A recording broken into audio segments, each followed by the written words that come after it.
नमस्कार, मैं हूं शिवानी दीक्षित और आप देख रहे हैं न्यूज़ 18 का डिजिटल प्लेटफॉर्म। यूनाइटेड अरब अमीरात यूएई के एक फैसले से दुनिया भर में तेल की कीमतों में तेज़ी देखने को मिल रही है। ब्रेंट क्रूड करीब 2.8% से बढ़कर $111 प्रति बैरल के पार पहुंच गया है। इसी बीच यूएई ने 1 मई से ओपेक और ओपेक प्लस छोड़ने का बड़ा फैसला कर लिया है। इससे पूरी दुनिया के तेल बाजार कीमतों और सप्लाई सिस्टम पर असर पड़ सकता है। ओपेक यानी organisation of petroleum exporting countries एक ऐसा ग्रुप है जिसमें बड़े तेल उत्पादक देश शामिल हैं। इसमें सऊदी अरब, इराक, ईरान, कुवैत जैसे देश शामिल हैं और हाल तक यूएई भी इसका हिस्सा था। इसका मुख्य काम तेल उत्पादन को कंट्रोल करके कीमतों को मैनेज करना होता है। ओपेक अंतर्राष्ट्रीय तेल बाजार में बैलेंस बनाए रखने की कोशिश करता है। जब वैश्विक बाजार में तेल की कीमतें गिरने लगती हैं तो ओपेक देश मिलकर तेल की सप्लाई में कटौती कर देते हैं ताकि मांग के मुकाबले आपूर्ति कम होने से कीमतें फिर से स्थिर हो सकें।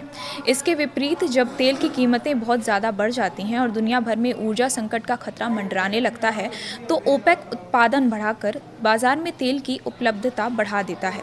इससे सदस्य देशों की कमाई सुरक्षित बनी रहती है और ग्लोबल मार्केट में कीमतें ज़्यादा उतार चढ़ाव नहीं होता है।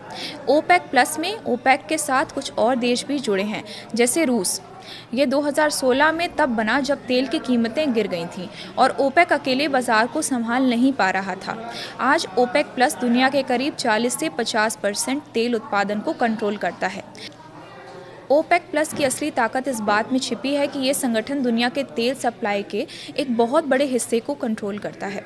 जब भी ओपेक प्लस के सदस्य देश कोई फैसला लेते हैं तो उसका असर तुरंत अंतर्राष्ट्रीय बाजार पर दिखाई देता है और तेल की कीमतें पलक झपकते ही ऊपर नीचे होने लगती हैं। चूँकि दुनिया की इकोनॉमी तेल पर टिकी है, इसलिए इनके फैसलों का सीधा असर हर देश की महंगाई, ट्रांसपोर्ट की लागत और पूरी अर्थव्यवस्था पर पड़ता है। यही वजह है कि ओपेक प्लस को इतना ताकतवर माना जाता है, क्योंकि ये पूरी दुनिया की जेब और बाजार की दिशा बदल सकती है।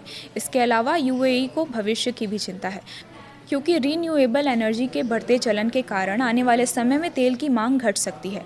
ऐसे में यूएई की सोच ये है कि आज का तेल भविष्य की तुलना में ज़्यादा कीमती हो सकता है, इसलिए वो अभी अपनी पूरी क्षमता का इस्तेमाल करके ज़्यादा से ज़्यादा कमाई करना चाहता है। ओपेक की पाबंदियों से बाहर निकलकर वो अपनी इकोनॉमी को और मजबूत और भविष्य के जोखिमों से निपटने की तैयारी कर रहा है। रिपोर्ट्स के मुताबिक यूएई और सऊदी अरब के बीच लंबे समय से उत्पादन को लेकर मतभेद था।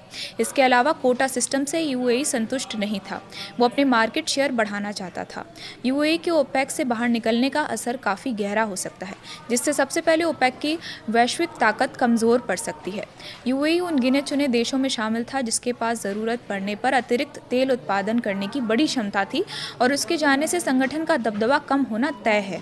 दूसरा बड़ा असर तेल की कीमतों में भारी उतार चढ़ाव के रूप में दिख सकता है, क्योंकि अब सप्लाई को एक सुर में कंट्रोल करना काफ़ी मुश्किल होगा। इसीलिए बाजार पहले के मुकाबले कई ज़्यादा वोलेटाइल हो सकता है। अंत में इससे तेल बाजार पूरी तरह बिखर सकता है। जब हर देश संगठन की एकजुटता के बजाय अपने निजी फायदे और रणनीति के हिसाब से फैसले लेने लगेगा तो इससे एकजुटता कम होगी और भविष्य में ग्लोबल मार्केट को संतुलित करना बेहद बड़ी चुनौती बन सकता है। इस समय सबसे बड़ा कारण है स्ट्रेट ऑफ हॉर्मुज का बंद होना, जहां से दुनिया का करीब 20% तेल गुजरता है। ईरान युद्ध के कारण सप्लाई बाधित है और निर्यात कम हो गया है। इसी वजह से कीमतें तेजी से बढ़ रही हैं।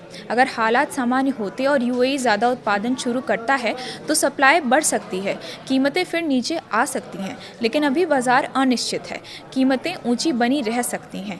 ग्लोबल ऑयल मार्केट में होने वाली इस हलचल का भारत जैसे बड़े तेल आयातक देश पर सीधा और बड़ा असर पड़ सकता है। कच्चे तेल की कीमतें बढ़ने से न केवल पेट्रोल डीजल महंगा होने का डर रहता है, बल्कि इससे माल ढुलाई की लागत बढ़ती है, जिससे सीधे तौर पर महंगाई में इजाफा होता है और देश का व्यापार में घाटा भी बढ़ सकता है। हालांकि आम जनता के लिए राहत की ये बात है कि केंद्र सरकार ने फिलहाल कीमतों में बढ़ोतरी की किसी भी संभावना से इनकार कर दिया है। सरकार पश्चिम एशिया के तनाव और अंतर्राष्ट्रीय बाजार की स्थिति पर करीब से नजर रख रही है। उन्होंने भरोसा दिलाया है कि देश में एलपीजी, पेट्रोल और डीजल का पर्याप्त स्टॉक उपलब्ध है, इसलिए घबराने की जरूरत बिल्कुल नहीं है और कीमतें फिलहाल स्थिर बनी रहेंगी।